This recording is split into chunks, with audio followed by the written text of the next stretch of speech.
Good morning, Willow. How you doing? Did you just eat? Had a good breakfast with Willow this morning. Sitting here and just relaxing.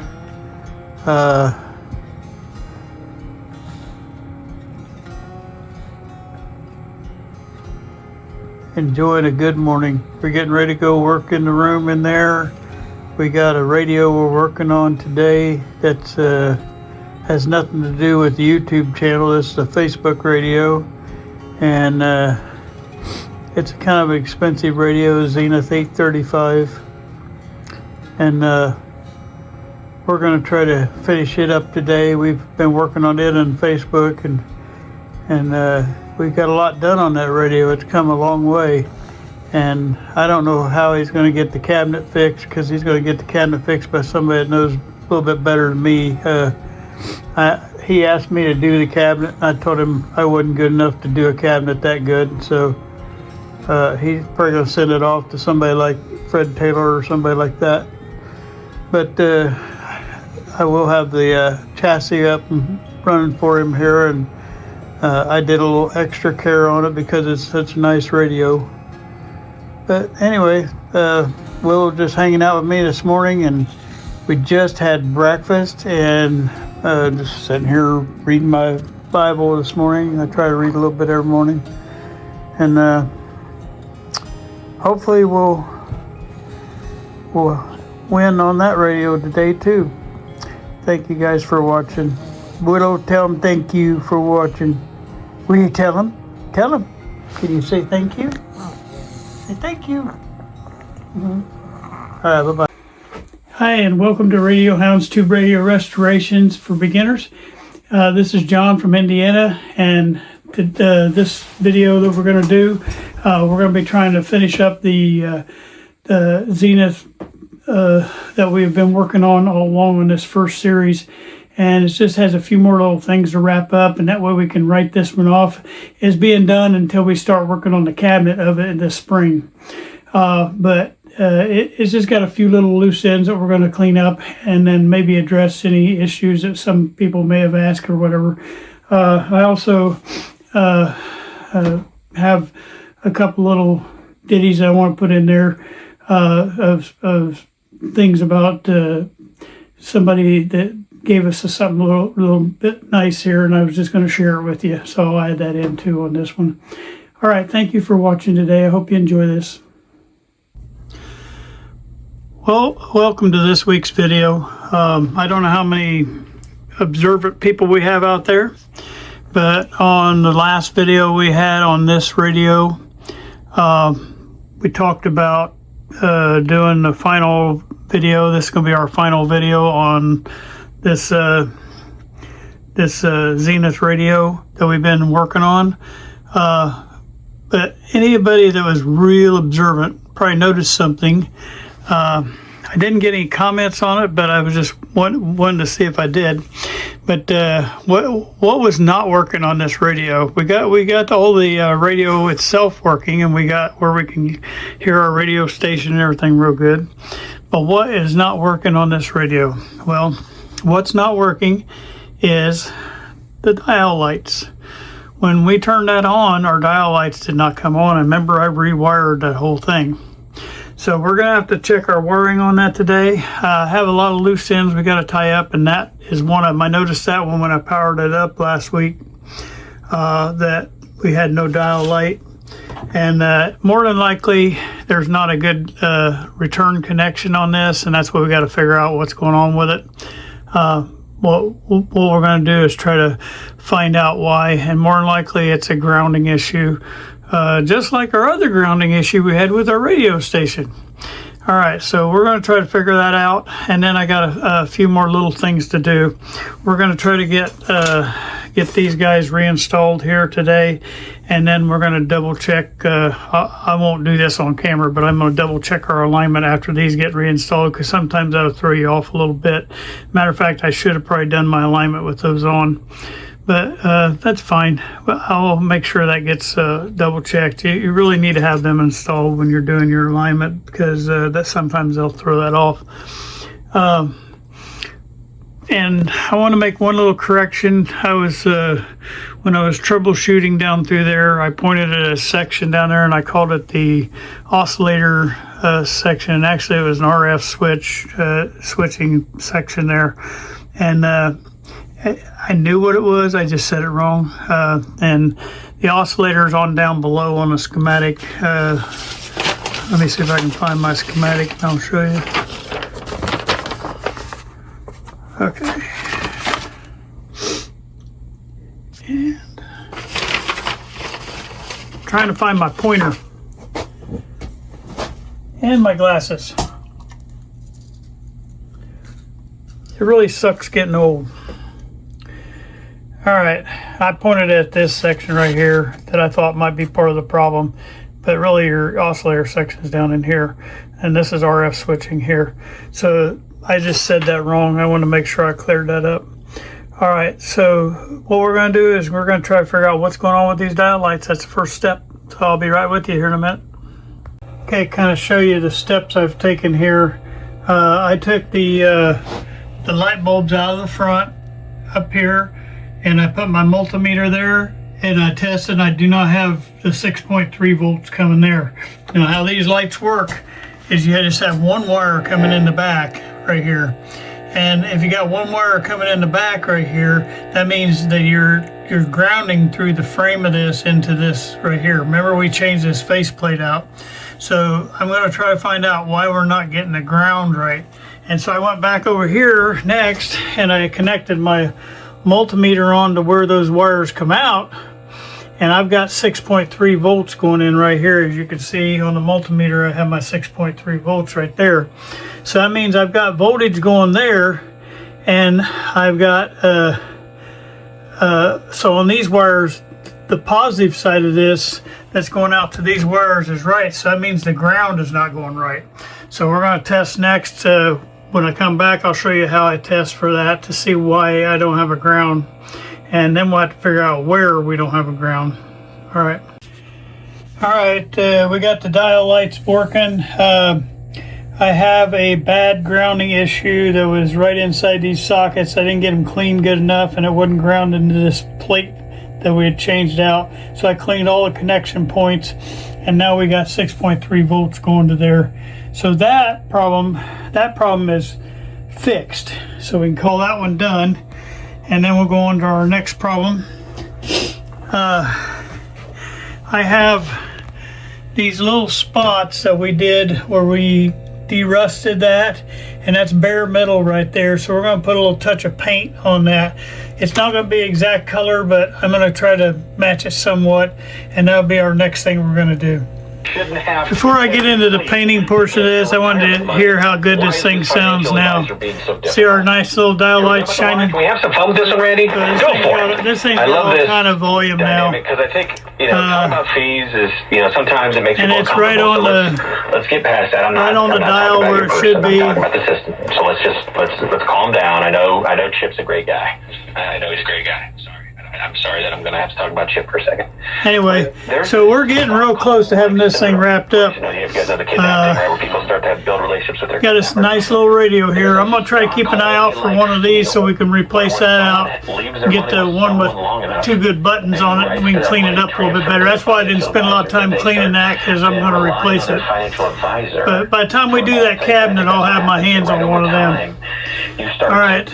I got to talk to Bill. Very good little radio. All right, so I'm going to get this cosmetic portion of it done, and I think we might be pretty much wrapped up on this radio for getting it ready to put back in. We'll just sideline it until ready. So let me go get this painting. Anyway, just to show you that I just picked a color close. It's not exactly right, but this is not a professional job on this particular radio, so it doesn't really matter. This is just to keep that rust from coming back. And so what I'm going to do is I'm going to put a little bit of that on these spots, and we're going to try to take care of that next. All right, I sprayed a little bit down in here just for the touch up, and I got my brush, and we're just going to touch it on like some of these spots right here where you're down to bare metal. Whoops. Got to get me a rag. That's a little runnier than I thought.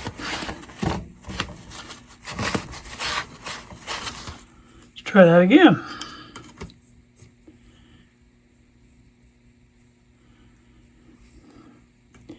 And it might take a couple swatches, but I'm just trying to cover up these bare spots.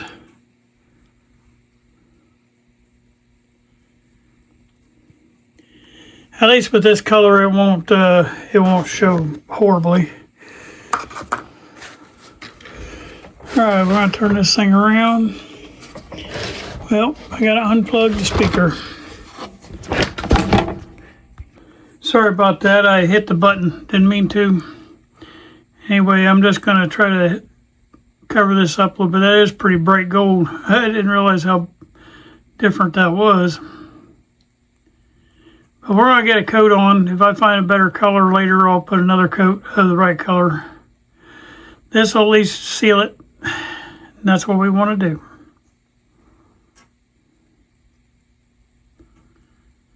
Yeah, that's going to be the wrong color. I can use that on some of my gold faceplate stuff, so it's not a waste of paint. But we'll get one coat on here and that'll seal that. Between now and the time we do the cabinet, I'll try to find a better color. I'm just going to have to go to a bigger place. Our little town don't have a lot of options. All right.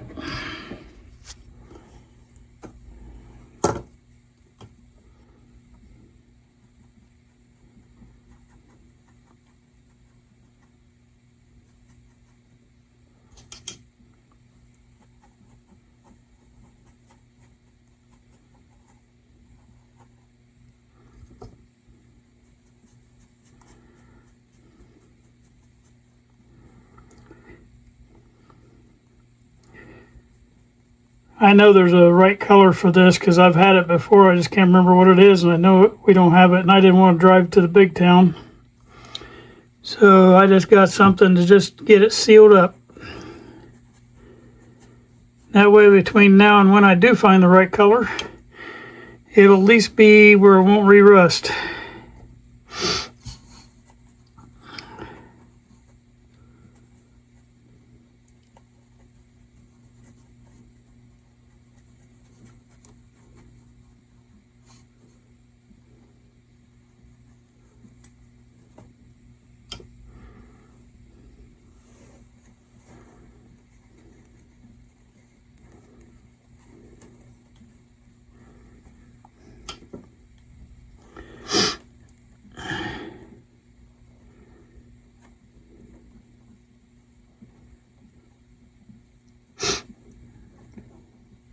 I sure,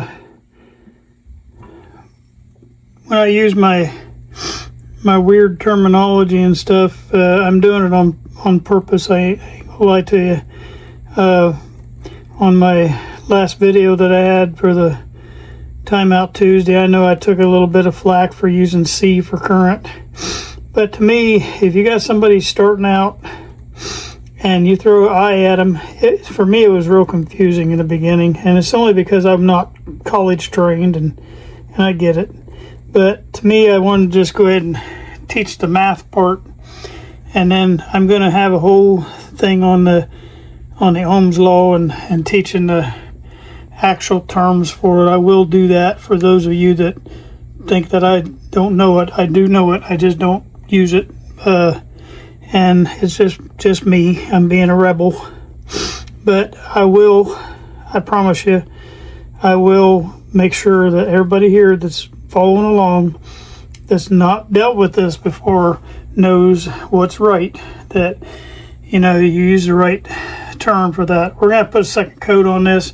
And then, like I say, when I find the right color to match this chassis color, which I will, I'll have to get online probably to do it. But, anyway, but this will protect it until then. So I'll put a second coat here in just a minute. Okay, while we're waiting on that paint to dry, we're going to go ahead and install these tube shields. You ask, well, why do some of these have tube shields and some of them do not have tube shields? Well, most of the time you'll see tube shields in the low level, the sensitive part of the circuit, mostly like in the preamp, and also in your IF section or pre-IF section, and it just keeps out any interference RF. It keeps the noise off of that, and it protects that audio signal and RF signal coming through here. And you say, well, why don't these other ones like the rectifier tube and the power tubes have it? Well, they don't have it because most of the time on those, they have built-in shielding in the tube itself because they're high voltage, high power, and they'll have that built-in. Now, I don't know if you saw how I put that on. I put it straight down, and then you turn it a little bit to the right. And the ones that are getting it is the one that's got the little metal ring around the outside edge. All right.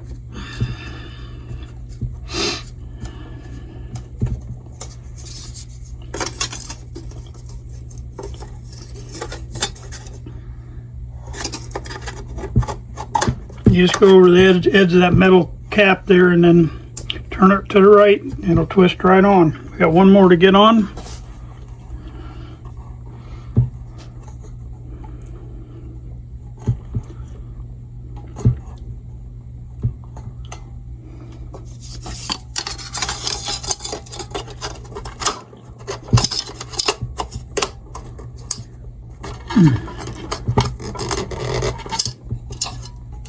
And that'll be our last shield to go on. Now, if I was doing a great job on this, I would have painted this chassis completely, and I would have painted these shields, and I would have painted these guys too.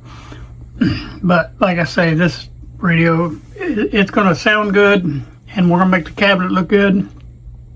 But I'm not going to spend a whole lot of time on the chassis. It's just not worth the value of it. So we're just going to count this as our learning one, and if we get another one here, that's got some value to it, we'll go ahead and take that time and do it.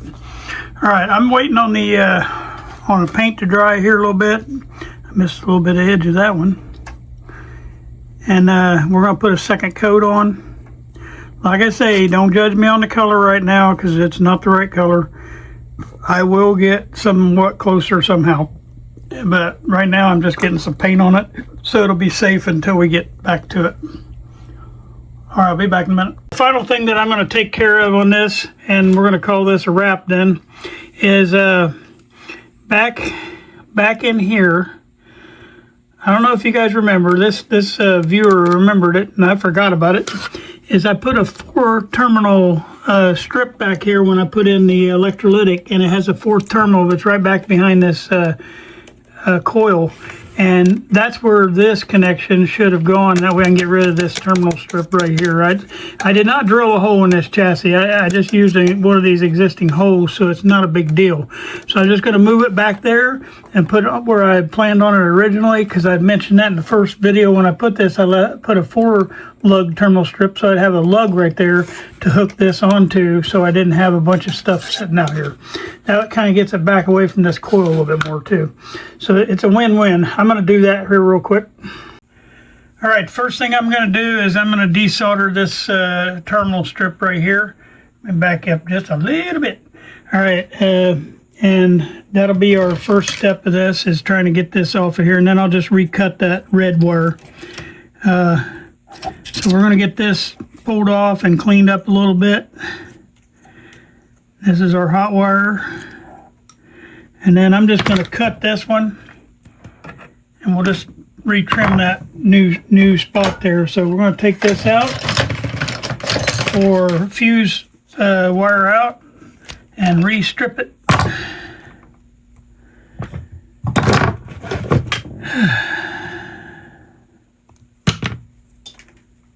All right, and we'll just re-tin that little wire.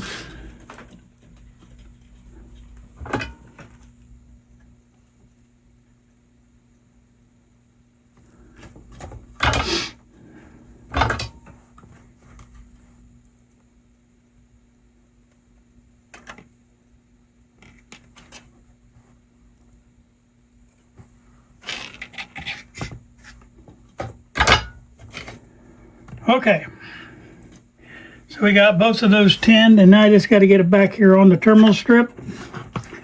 And I hope I left that wire long enough to reach that, because that would be a problem. And of course the distance across there is a little bit of a problem too, but It is nice and back out of the way, and that's what was my original thinking. I got to get this black return wire out of the way first, so it's coming right across there and just trying to be right in the middle of it. Okay, I think I'm going to be able to reach it, but you won't be able to see it because it's back in behind that antenna coil, and I don't know how to show you. I guess I could take you back off the stand, but it's easier for me to work with two hands. I'll take it off here at the end and show you where I put it.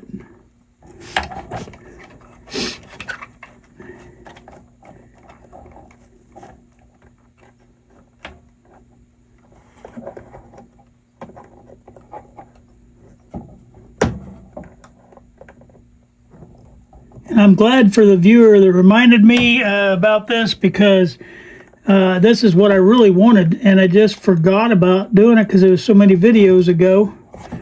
And that was my original plan, to have it back here out of the way. All right. Then we'll tuck that back in once I get this soldered. And I'll take you off the stand here in a minute to show you, but yeah, I don't know if you can see back in there, but it's right. See if I can focus there.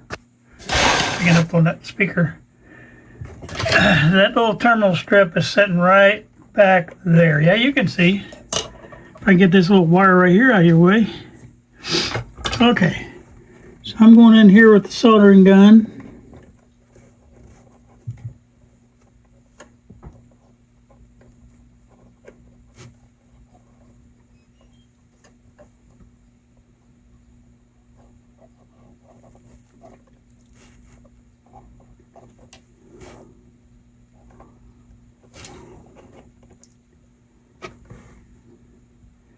I think we got it. I'm going to pull on it and make sure everybody's tight.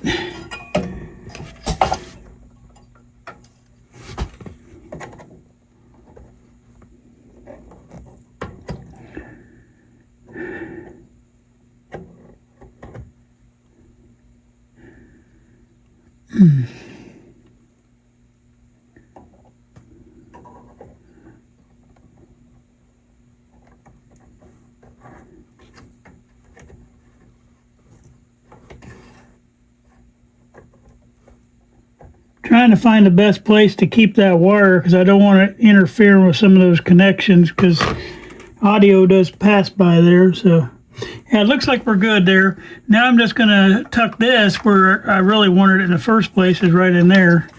And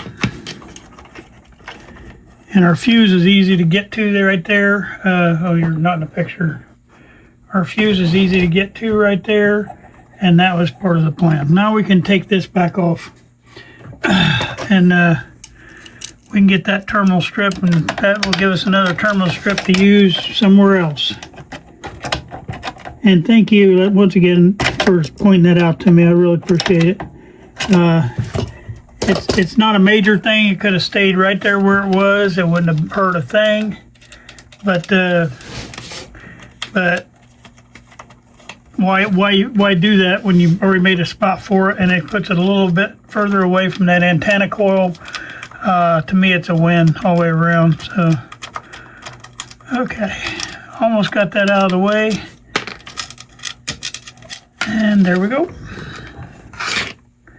All right, so that other little detail is taken care of. Like I say, a lot of this now is just taking care of small details, and I think we're going to call it quits. What I'm going to do is, for the last part of this video, is I'm just going to flip it over on its legs now, and we're going to try to see if we can just make a little noise out of it for a minute, and we'll call it a day on this one.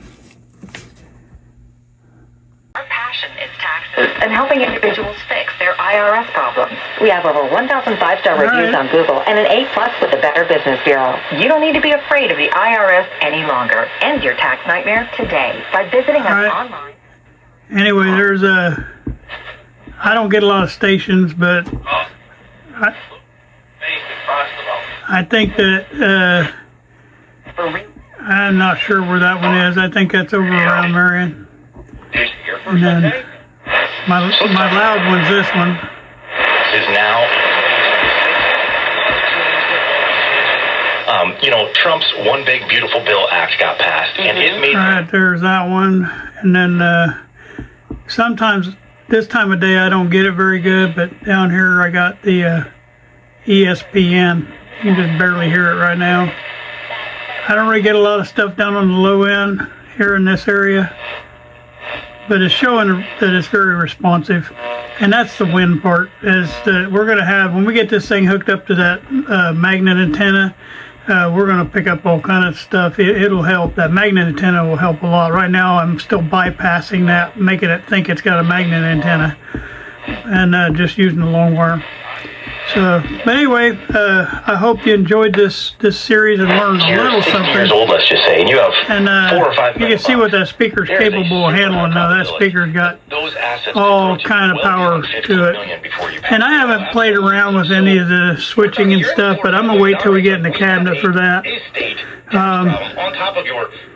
Bottom line is we're close to having this thing ready to go back in the cabinet. I'm going to put one more coat, but I'm going to do that off camera of that paint, and then I'm going to try to find a paint a little bit closer to this color and actually cover those spots up. So that's my plan. Other than that, we got us a nice looking little radio, and it sounds good, works good. I might put a little bit of silver paint on top of that, because that looks like it's still got a little bit of problem there. But I'm doing it more for protection than for aesthetics. This one I'm not worried about aesthetics. But we'll be a good playing radio. All right, it's been a good first radio for us, and this is one, it ain't going too many places, so it'll be fine the way it is. All right, I want to show you one more thing, and then we'll call this one a day. All right, I'm backing out just a little bit, and I wanted to show you some. I had a viewer, and him and I have talked quite a bit now lately, and I had leftover parts from this radio, and let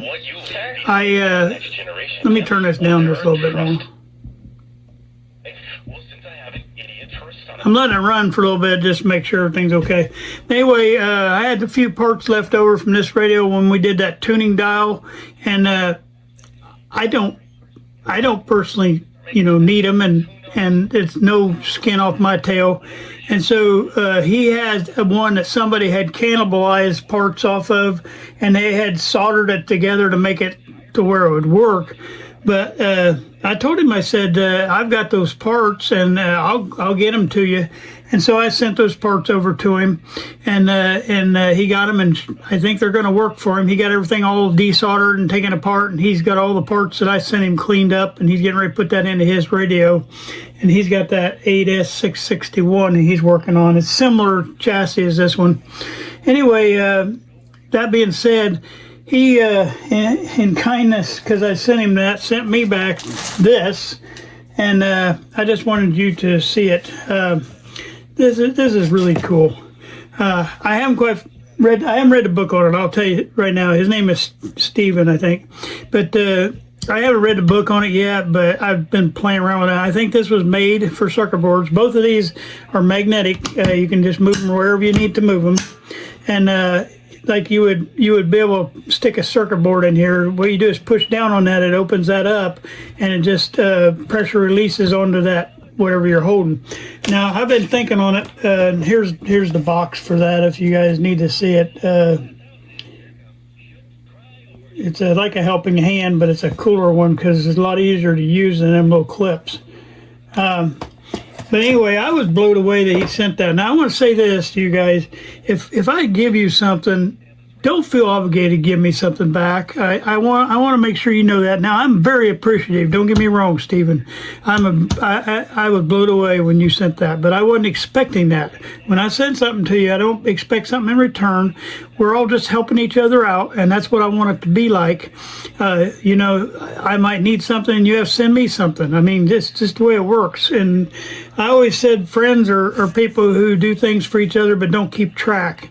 And that's how I want it. Now I've got to think of myself, okay, how am I going to use this? And I think the best way, like when I'm doing these little short wires, and I want to tin a wire, I can just stick that just stick that in there. Like, it's just so quick, and I can stick that in there, and now it's holding it up off the table for me, and I can get in there, and you know, I got my little, when I'm changing out parts or pieces, sometimes maybe if I'm hanging two together where I'm J-hooking them, I can put that where the J-hook's in the middle and do that. But I was looking at that. This is a cool item. And see how easy that was for me to tin. And I'm not holding anything. I'm not trying to not burn the table. I mean, before I'd always had little burn marks down here. This don't really burn, but it does mess it up, make it look ugly. And this thing right here, I think is handy. And you can move them anywhere you want on this. This is magnetic. It's a big heavy metal. It's like a metal plate with a rubber bottom. And whoever invented this is brilliant. But I like it. Like I say, I was looking. I don't know if this will. Now this was made in China, but that's fine. They still have a lot of good stuff. But there's the information on it if you need it. But yeah, this is a really cool thing, and I want to send a big thank you out to him. And like I say, if I help you anymore, don't have to send me anything else. And if you help me, yeah, I'm not going to send you something probably, right? I'm just kidding. So the bottom line is, this thing is a nice little helping hand. You just push down on it, spring loaded. And I didn't quite figure out what those are for back here. I think it's just, I don't know. Maybe, I bet if you something you don't want to mar up, you can stick it that side.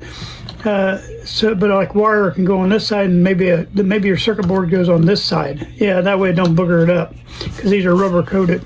Okay, well that's pretty cool.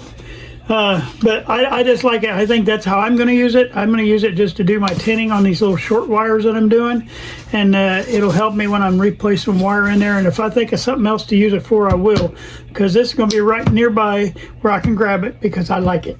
So thank you very much for that gift. I think that's going to wrap me up for today. Once again, our radio is playing good. And it'll be nice to hear it inside the cabinet coming up, and that'll be later this spring. We'll do a final video or two on this series right here, and we'll reinstall this chassis. We'll reinstall the speaker, and when we get all those reinstalled, we'll have one more power up and show it playing in the new refinished cabinet that we have. And then we'll have to figure out what we're going to do with all these radios we're doing. I haven't quite figured that out yet. I'll probably just sell them for cheap and put the money back into buying new stuff for another radio that we have. So that's probably what we'll do. I don't know. I'll think about it. I may give away some. The only problem with that is I'm not going to ship them, and you'd have to be close by to where I'm at to come get them. And that's what I want to do with those other radios I got too. I got like 7 other ones that are tabletop, and I want to give them away, but I'm not going to ship them out. So we'll figure that out. But thank you guys for watching. I hope you enjoyed today's video.